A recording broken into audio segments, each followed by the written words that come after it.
My name is Neil Stalker. I was in World War II.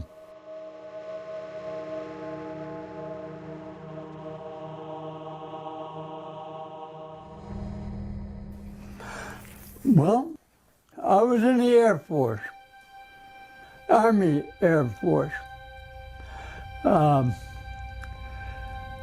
had to take a test at the Springfield Library, post office building. There were over 200 people took that test, and there were 23 of us passed the test.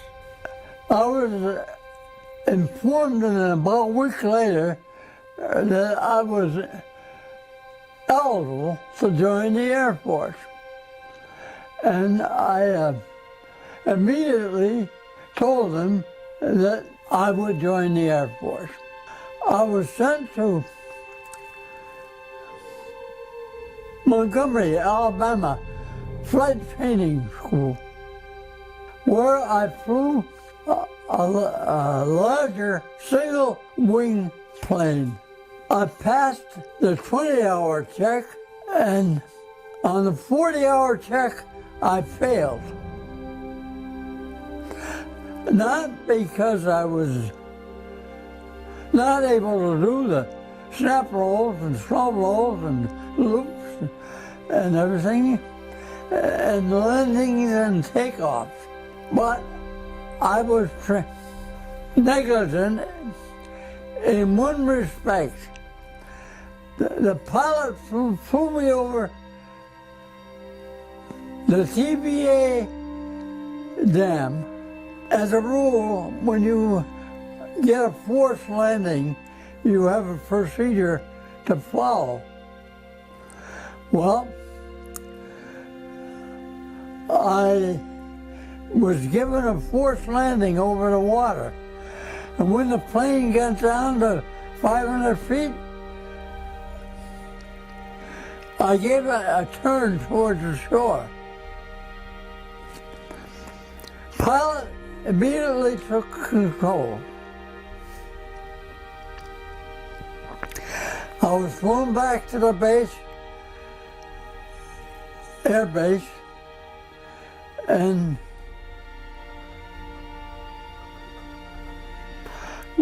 within a week I was listed as a failed cadet in the Air Force. I was told to report to a gunnery school down in Yuma, Arizona. I was trained to be a gunner. The next move after I graduated from that school, I've been in the service about a year in all these schools. Then I was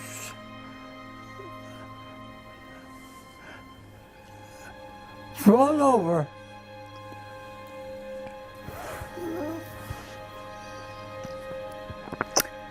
to England. I was put into a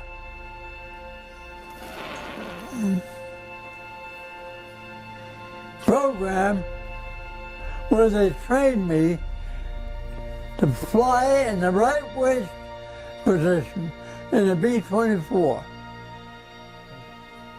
as a gunner. So I was then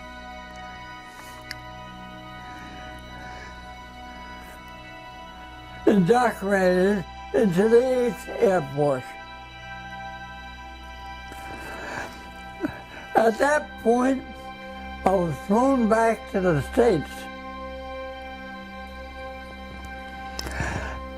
where I was crewed up at Westfield Air Force Base with 9 other men.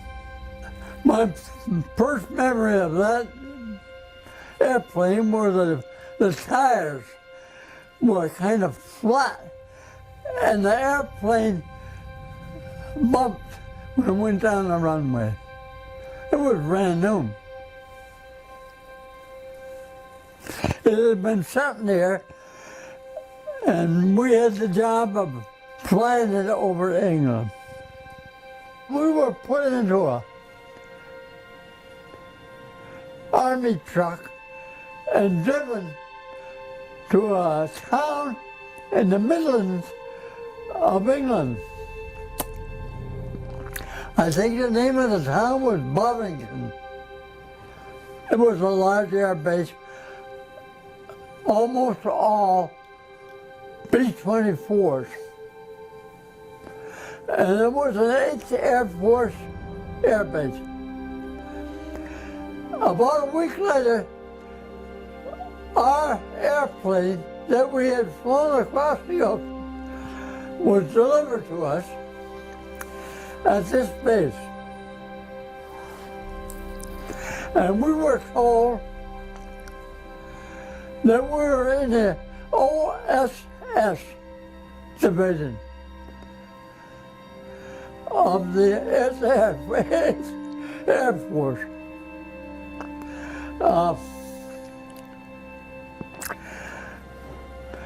My pilot was given rules, a plan that we didn't even know what the name of it was. It was a secret operation. Every night at 10 o'clock at night, we had a job of flying all the way to Norway and back. It was a 12-hour flight, never landing anywhere. While we were there, we were told to drop about 10 boxes. And in the boxes were, some of them were boxes of food, some of them were boxes of munitions.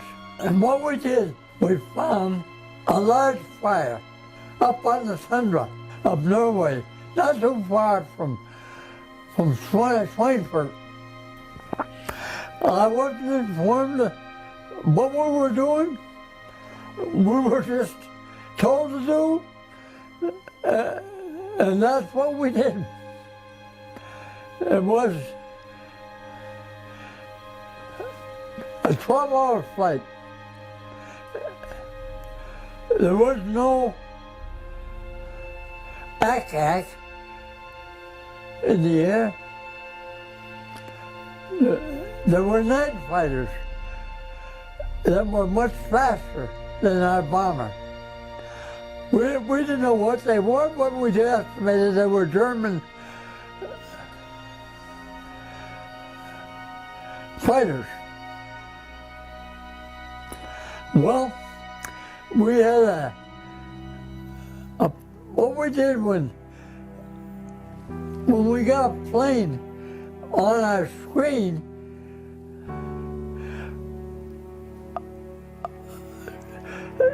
and that was within a few miles, we would pull the plane up into a stall, reduce power, and dive for the ocean, and level out on the ocean.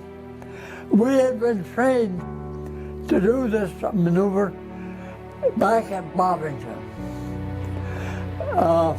When the airplane was near the ocean, you automatically got off the fighter's scope. I went on this trip 16 times, not landing anywhere but in England at Bovington. And it was mostly done at night, but by the time we got there, it was starting to break day. And when we got back to the base, it was also starting to get dark. So, I didn't know the name of the secret operation until here about 6 months ago. My son brought me the Time magazine, and In it was the picture of the leader in that underground that destroyed Hitler's chance to build an atomic bomb, what they call heavy water. I didn't know what that was. I never knew the name of it. And that man, in that picture, in that frame over there, that my daughter built, is a man that was on the ground. And he had 8 other members with him. His name was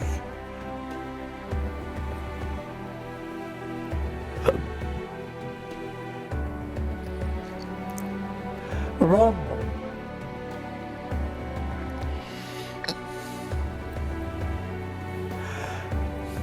He survived, and that was a picture when he died. Well, before he died, but he was 99 years old.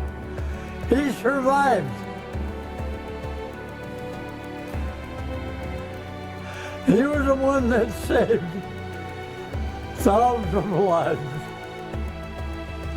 I was just a small cog in that operation they call it Telemark. A very small cog. Well, soon after that, the war ended. And we were told there would be no more flights. After about 6 months,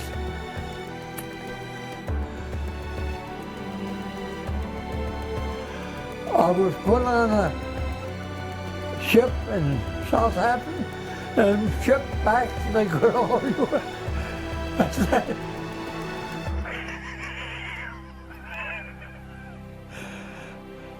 I just, like a lot of people, I had survived in World War II. And I'm living to, I am now 95 years old. That's all I can say. I was one of the lucky ones.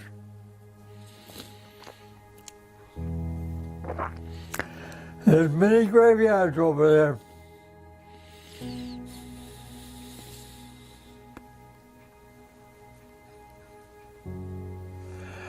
There were 18 million of us went to war in World War II, like me.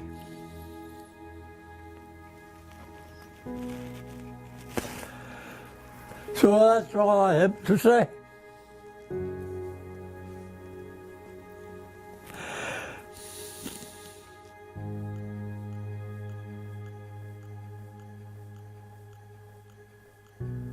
That was what I did in that war.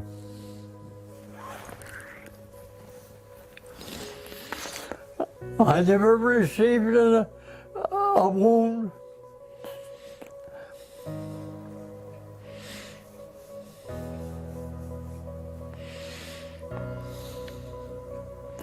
It was all about freedom.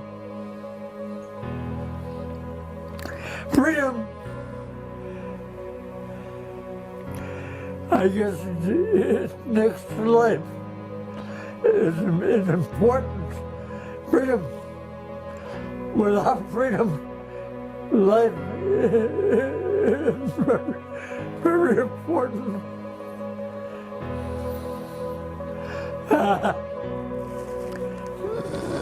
95.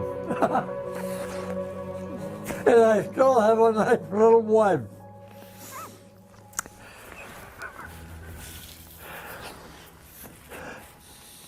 Of 69 years. 69 We've been married years. 69 years. That's a long time. We've lived here on the farm for over 60 years. I would do it all over again. You know, when you're a soldier, you're not to ask, what am I here for? You have to take orders. When orders are given to you, you follow up. No matter what.